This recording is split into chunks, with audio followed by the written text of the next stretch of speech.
Hello बच्चों, आप सब कैसे हो। आशा करती हूँ आप सब अच्छे से होंगे। बच्चों, हमने पाठ नंबर 9 किया था, जल ही जीवन है। बच्चों, ये पाठ आपने घर पे भी दोबारा पढ़ा होगा। हमने इसके प्रश्न उत्तर भी करवा दिए हैं और भाषा कौशल भी करवाया है। बच्चों, आपको एक बार मैं संक्षिप्त में पढ़ा देती हूँ।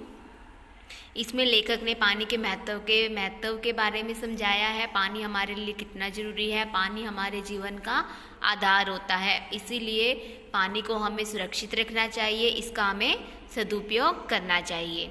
ठीक है, इसका हमने ये वाचन कौशल और लेखन कौशल के प्रश्न उत्तर कर लिए हैं। आपने भी, आशा करती हूँ आपने भी अच्छे से अपनी कॉपी में लिख लिए होंगे और इनको याद भी कर लिया होगा। ठीक है, अब हम करेंगे भाषा कौशल। हमने प्रश्न नंबर 3 लेखन कौशल के प्रश्न नंबर 3 तक कर लिया था। अब हम करेंगे भाषा कौशल। भाषा कौशल, पहला प्रश्न देखते हैं। निम्नलिखित मुहावरों के अर्थ समझकर उनका वाक्य में प्रयोग करो। जो नीचे मुहावरे दिए गए हैं उनका हमने वाक्य में प्रयोग करना है। दम तोड़ देना, मर जाना। राजपूत दंपत्ति की प्राण को पानी ना मिलने पर दम तोड़ दिया। फूला न समाना। मोहन कक्षा में प्रथम आने पर फूला न समाया। आंख दिखाना, मोहन ने सोहन को आंख दिखाई। ठीक है बच्चों, ये आपने अपनी हिंदी की बुक में ये खाली स्थान भरने हैं। आगे है प्रश्न नंबर 2। निम्नलिखित शब्दों के विलोम शब्द लिखो। शुद्ध का विलोम शब्द होता है उल्टे शब्द। जो शब्द दिए गए हैं उनका उल्टा शब्द लिखना है।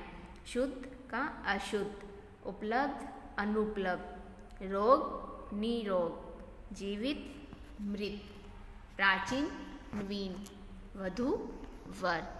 ठीक है बच्चों, आगे है प्रत्येक पंक्ति में जो शब्द समानार्थक नहीं है उनके सामने गलत का चिन्ह लगाओ।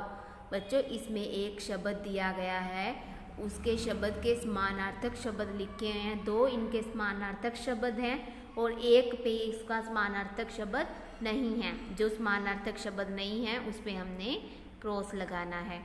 मरुभूमि, रेगिस्तान, मरुस्थल, मातृभूमि। जो मरुभूमि है उसको रेगिस्तान भी बोलते हैं और मरुस्थल भी बोलते हैं।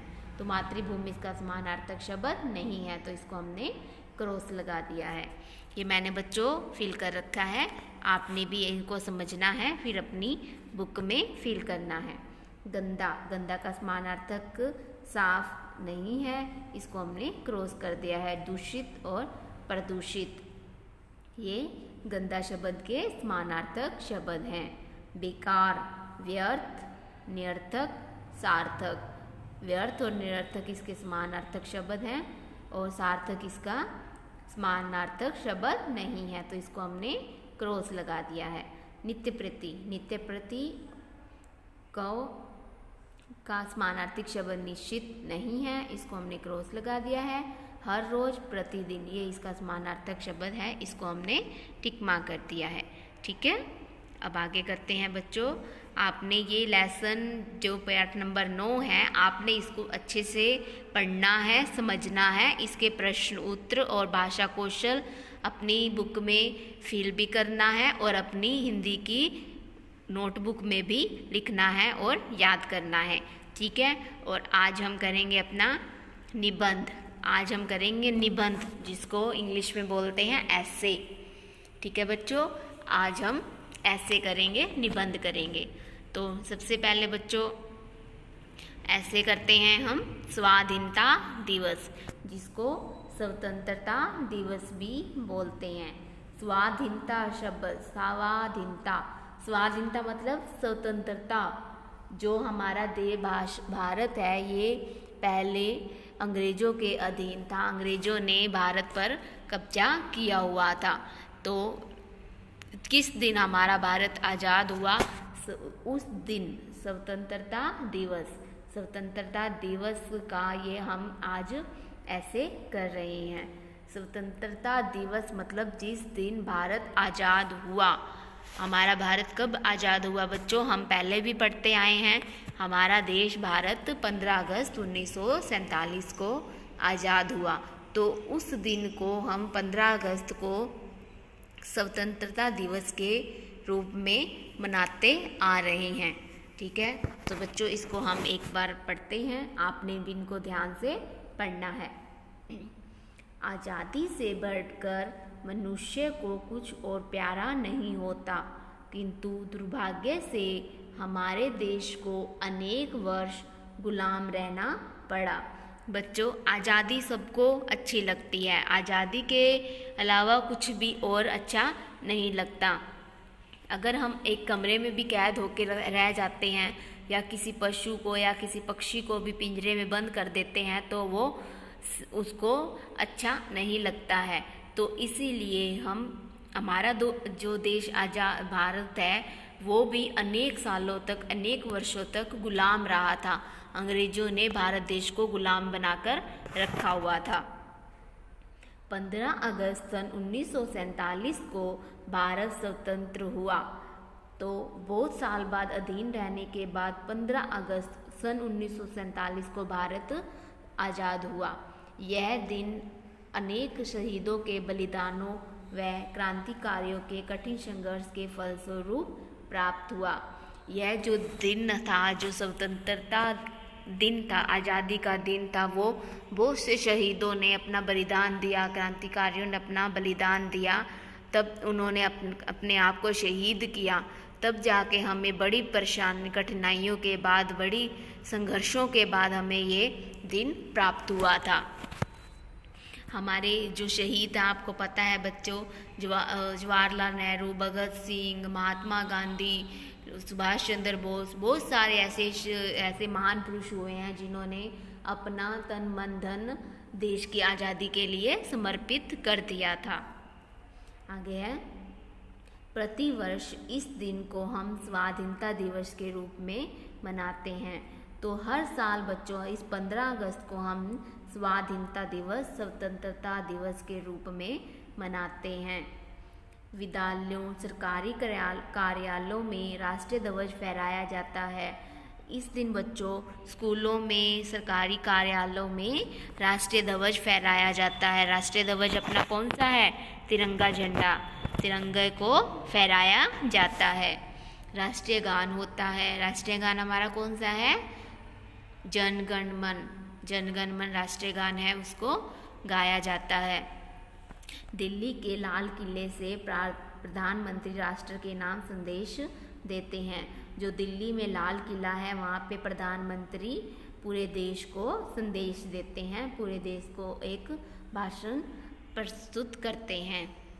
ठीक है, आगे देखते हैं।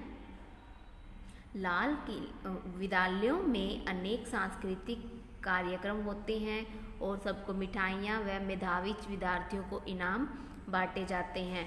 विद्यालय स्कूलों में अनेक सांस्कृतिक प्रोग्राम होते हैं और उनको मिठाइयाँ दी जाती हैं और उनको इनाम भी दिया जाता है। सारा देश इस दिन उमंग और खुशी में डूब जाता है। देश की प्रगति और सुरक्षा हम सबके परिश्रम व सावधानी पर निर्भर करती है, अतः हमें इस ओर विशेष ध्यान देना होगा।